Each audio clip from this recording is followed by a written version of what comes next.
Bonjour, on se retrouve aujourd'hui pour le tirage des signes du lion, donc signe solaire, signe lunaire et ascendant en lion, pour le mois de mai. Alors, pour ce mois-ci, j'ai décidé d'utiliser donc le tarot du chercheur de vérité. J'ai pris donc deux cartes. J'ai pris la première carte que l'on va regarder, c'est la carte du mois de mai, en fait. Quelles énergies vont, on va dire, vont marquer ce mois de mai. Voilà, quelle est l'énergie qui va vraiment, d'une manière générale pour tous les signes, marquer ce mois de mai. Et puis nous allons prendre une carte supplémentaire, donc pour les lions particulièrement, donc signe solaire, signe lunaire et ascendant en lion. Ensuite, nous irons prendre les cartes mystiques de Mademoiselle Lenormand pour vérifier, pour donner un éclairage supplémentaire, un axe supplémentaire. Et ensuite, nous irons prendre le Oshozen en une seule carte pour justement avoir une petite carte que je vais interpréter à l'intuition et que je vais vous demander aussi d'interpréter à l'intuition. Donc je vais vous la montrer, faites pause, essayez de voir. Vous pouvez prendre mon interprétation, mais vous pouvez aussi, et je vous invite à prendre clairement votre interprétation. Voilà, parfois ça peut être... De toute façon, c'est toujours votre interprétation qui marquera le plus... qui fonctionnera le plus pour vous. Voilà. Et puis nous terminerons par une petite carte bonbon, donc les cartes du bien-être. Voilà, n'hésitez pas à aller faire un tour sur Utip, n'hésitez pas non plus à vous abonner et à mettre un pouce bleu vers le haut. Et donc moi, j'y vais.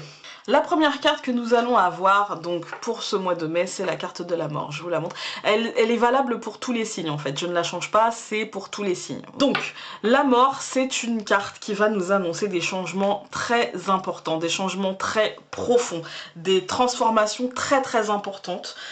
Il peut y avoir du coup des inquiétudes liées aux conséquences de ce changement, liées à ce que l'on va perdre, parce que dans la mort, il y a aussi la notion de mort et de renaissance en fait. C'est la fin de quelque chose, donc il peut y avoir justement des inquiétudes par rapport à ça, par rapport à l'après.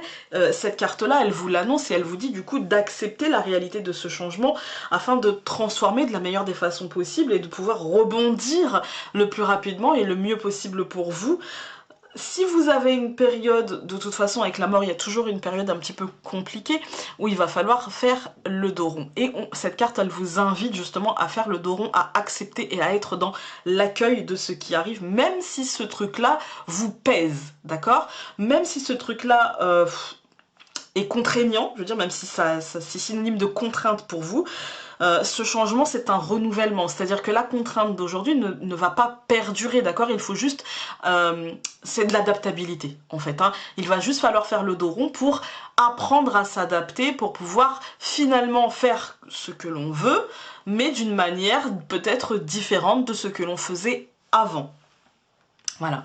Ensuite, pour les lions au mois de mai, nous avons la force... J'allais la remettre à l'endroit, mais oui, pour la vous montrer, je vais la mettre à l'endroit. Donc nous avons la force renversée.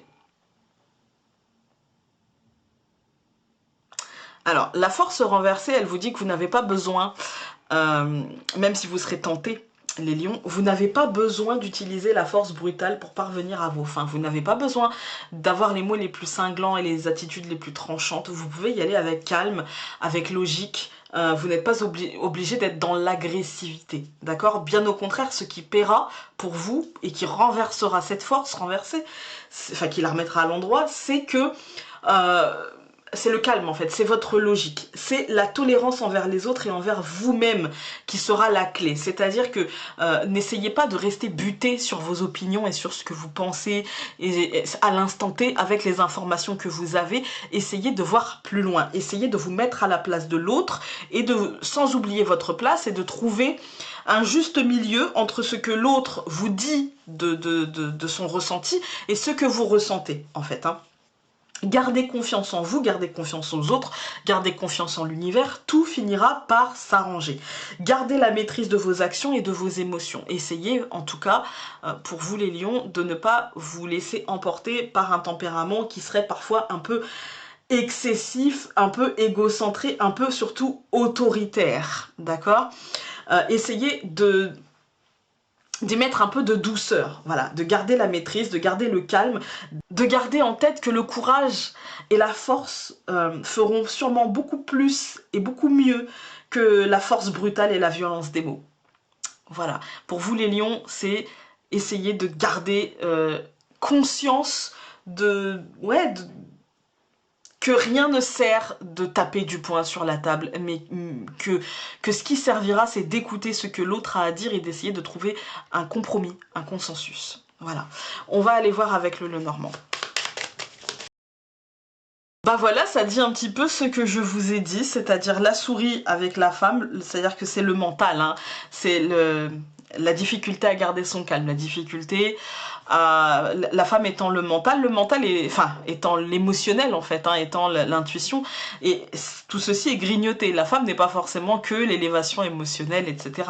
Quand elle est à côté des souris, c'est pas génial, hein. Il peut y avoir une sensation de manque, une sensation de privation, une sensation...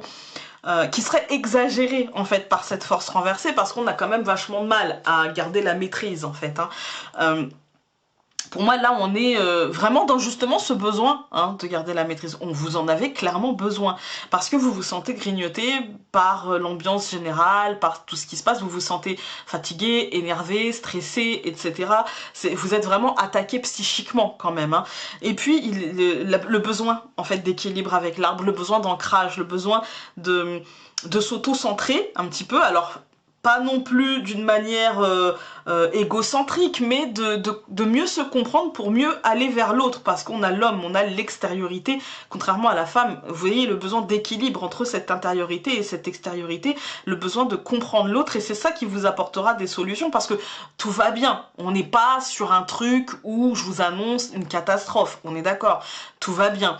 Mais ce que cela nous annonce, c'est surtout que vous avez un besoin d'équilibre, d'essayer de ne pas paraître, mais être, d'essayer de ne pas imposer, mais plutôt de comprendre et de couper une poire en deux, de trouver un équilibre en fait. Ça va être d'une manière très émotionnelle. Pour vous au mois de mai, ça va être très compliqué. On pourrait aussi le lire le début mai, où c'est très compliqué au niveau du mental, où voilà, il y a peut-être de la somatisation, des mal de tête, des mots qui dépasseront les pensées, etc.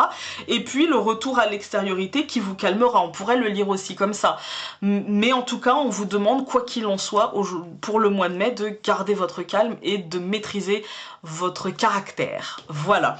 On va aller prendre le Haut-Chaussée.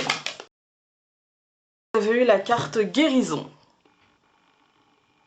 Vous voyez, comme en fait c'est la tête, le ventre. Voilà, c'est un peu ce que je vous disais, c'est-à-dire que pour moi c'est l'extériorité, l'intériorité, les deux cerveaux en fait, hein, les deux cerveaux. Souvent le ventre, on le considère comme le deuxième cerveau, mais c'est plutôt un cerveau intérieur en fait, c'est plutôt un cerveau qui nous dit quand on est contrarié, voilà, et puis la tête qui gère un petit peu comment on se comporte. Voilà, et c'est un peu ça, c'est l'équilibre en fait pour moi. Il y a une forme d'équilibre qui doit être trouvée, qui doit être recherchée, qui doit être... C'est à ça que vous devez aspirer en fait au mois de mai. On va aller prendre les cartes du bien-être. N'hésitez pas, comme je vous l'ai dit, à revenir en arrière et à mettre sur pause quand je vous la montre et à lire un petit peu dans cette carte ce que vous y voyez. Et donc... Elle nous dit, les cartes du bien-être, soulagement.